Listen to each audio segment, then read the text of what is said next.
ਕਿ ਜਦੋਂ ਮੁਗਲ ਰਾਜ ਸੀਗਾ ਉਦੋਂ ਉਹਨਾਂ ਨੇ ਮਸਜਿਦ ਬਣਾ ਲਈ। ਹੁਣ ਆਪਣੇ ਦੇਸ਼ ਦੇ ਵਿੱਚ ਹਿੰਦੂ ਰਾਜ ਹੈ, ਇਹ ਮੰਦਿਰ ਬਣਾਉਣ ਲੱਗੇ ਹੋਏ ਨੇ। ਕੱਲ ਨੂੰ ਕੋਈ ਹੋਰ ਰਾਜ ਆ ਗਿਆ, ਉਹ ਢਾਹ ਕੇ ਫੇਰ ਹੀ ਬਣਾਈ ਜਾਣਗੇ। ਬਸ ਉਹੀ ਹੈ ਨਾ ਸਾਡੀ ਮਾਨਸਿਕਤਾ।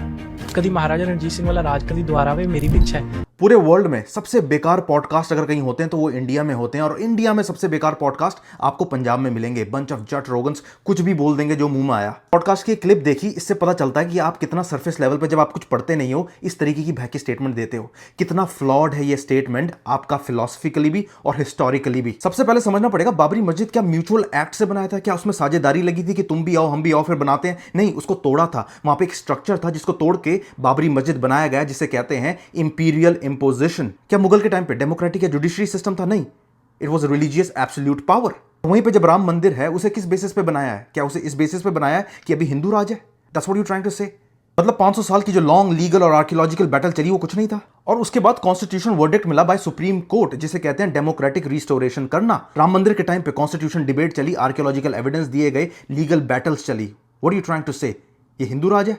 और अगर दिमाग में ख्याल आता है कि 1992 में जो बाबरी मस्जिद का ढांचा गिराया गया तब से राम मूवमेंट की शुरुआत हुई है, तो समझा दूं पहला लीगल बैटल 1885 में महंत रघुबीर दास ने शुरू करा था।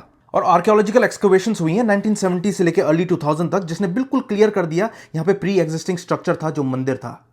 जितने भी जजेस हो गए सबने लॉ की साइड ली, कोर्ट प्रोसीडिंग्स चली, करोड़ों हिंदू सिख बौद्ध जैन ने पैसे डोनेट करे, तब जाके राम मंदिर आज बना है। जाके पढ़ना 1045 पेज का जो जजमेंट है सुप्रीम कोर्ट का, किस तरीके से हिंदू साइड ने अपने स्ट्रॉन्ग सोल्यूशन दिए जो मुस्लिम साइड नहीं दे पाया। किस तरीके से हिंदूज ने ये बताया कि वहां पे वो कंटिन्यूस वर्शिप करते आए हैं, प्रूफ दिया है जो मुस्लिम नहीं कर पाए। 1528 के बाद कंटिन्यूस प्रोसेशन ऑफ बाबरी मस्जिद, वहां पे क्या उन्होंने नमाज पढ़ी है वो नहीं प्रूव कर पाए।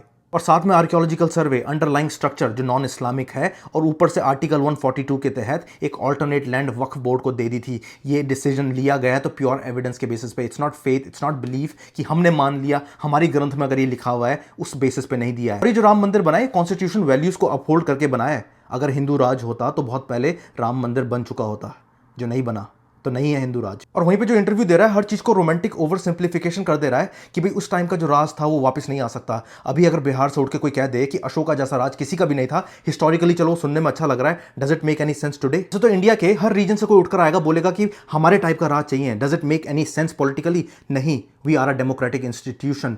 रही बात महाराजा रंजीत सिंह की, वो फ्यूडल और मोनार्की बेस्ड थे। जो पावर आती थी वो थ्रोन से आती थी। Khalsa army was loyal to Maharaja Ranjit Singh, it was not loyal to institution. जिस तरीके से Indian army is loyal to country, not prime minister और प्रेसिडेंट, बिकॉज प्राइम मिनिस्टर आएंगे जाएंगे but country remains the same. और वहीं पे महाराजा रंजीत सिंह के जाने के बाद 10 साल में पूरी सिख एम्पायर गिर गई थी, because it was a monarchy.